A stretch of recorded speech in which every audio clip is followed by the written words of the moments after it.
नमस्कार। आता इथे नंदिनीच्या आईला शारदाला काही चैन पडत नसते।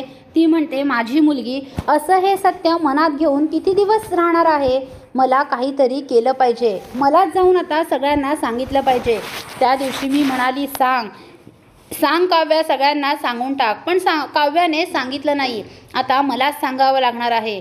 म्हणून नंदिनीची आई शारदा ते लॉकेट घेऊन इकडे देशमुखांच्या घरी येते आणि ते लॉकेट आता ती देशमुखांच्या घरात सगळ्यांना दाखवते। आता ते लॉकेट बघून देशमुख हादरतात। नंदिनी म्हणते काय आहे आई हे? तेव्हा लगेच शारदा म्हणते अगं जीवा आणि काव्याचं एकमेकांवर प्रेम आहे। तुमचं लग्न ठरण्याच्या आधीपासून ते दोघं एकमेकांना ओळखतात आणि एकमेकांच्या प्रेमात आहे। ते ऐकून नंदिनी खालीच कोसळते। लगेच शारदा जाऊन तिला पकडते आणि म्हणते नंदिनी, मला माहीत आहे हा तुला धक्का सहन होणार नाही, पण मी काय करू बाळा सांग ना। इथे माझ्या मुलीचा काव्याचा जीव गुदमरतोय।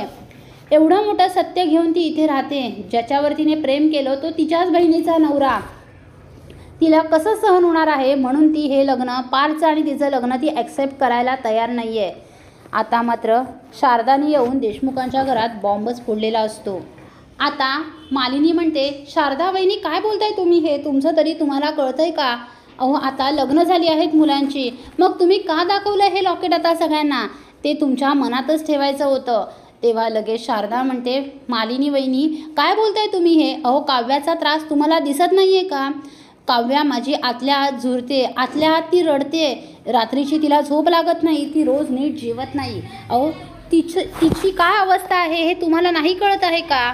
तिचं अजूनही जीवावर प्रेम आहे। म्हणून मला असं वाटतंय दोन प्रेम करणाऱ्या व्यक्तींनी एकत्र आलंच पाहिजे। तेव्हा आता नंदिनी म्हणते हो आई तू बरोबर बोलतेस, दोन प्रेम करणाऱ्या व्यक्तींनी एकत्र आलंच पाहिजे। आता काव्याला आनंद होतो, मात्र पार्थला आणि जीवाला धक्काच बसतो। नंदिनी असं कसं म्हणू शकतात? आता रम्याला सुद्धा टेन्शन आलेलं असतं।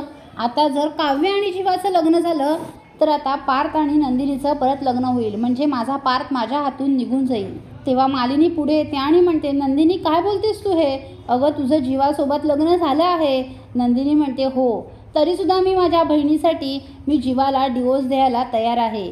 ते दोघं एकमेकांवर प्रेम करतात, त्या दोघांनीच एकत्र आलं पाहिजे।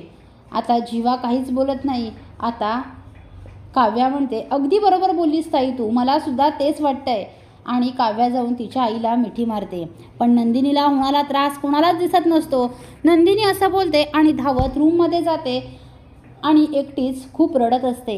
आता तिची आई रूममध्ये येते आणि म्हणते नंदिनी बाळा, आणि नंदिनी आपल्या आईला मिठी मारते आणि म्हणते आई का गं माझ्या आयुष्यात असं होतं? माझ्या आयुष्यात संसार करणं नाहीच आहे का गं? ज्याच्याबरोबर माझं लग्न ठरलं त्याच्याशी तर लग्न झालं नाही, आणि ज्याच्याशी लग्न झालं त्याच्याशी तर माझं लग्न टिकलं नाही। काय आहे माझ्या नशिबात? आई नाही सहन होत गं आता मला, हे काय करू मी? मला ना असं वाटतंय जगूच नाही, जीव द्यावा। तेव्हा लगेच शारदा म्हणते नंदिनी बाळा असं नाही बोलायचं। अगं तू असं बोललीस तर मी काय करणार? मी कुणाकडे बघणार? बाबा काय करतील? बाबांचा तर तू आधार आहेस, तू असं नको बोलूस। तू जर कोलमडलीस तर आम्ही सुद्धा कोलमडू। तेव्हा आता नंदिनीला तिची आई खूप समजावत असते। आता नंदिनी यातून काय निर्णय घेईल ते पाहणे कमालीचे ठरणार आहे। पुढील अपडेट पाहण्यासाठी व्हिडिओला लाईक आणि चॅनलला सबस्क्राईब करायला विसरू नका। थँक्यू।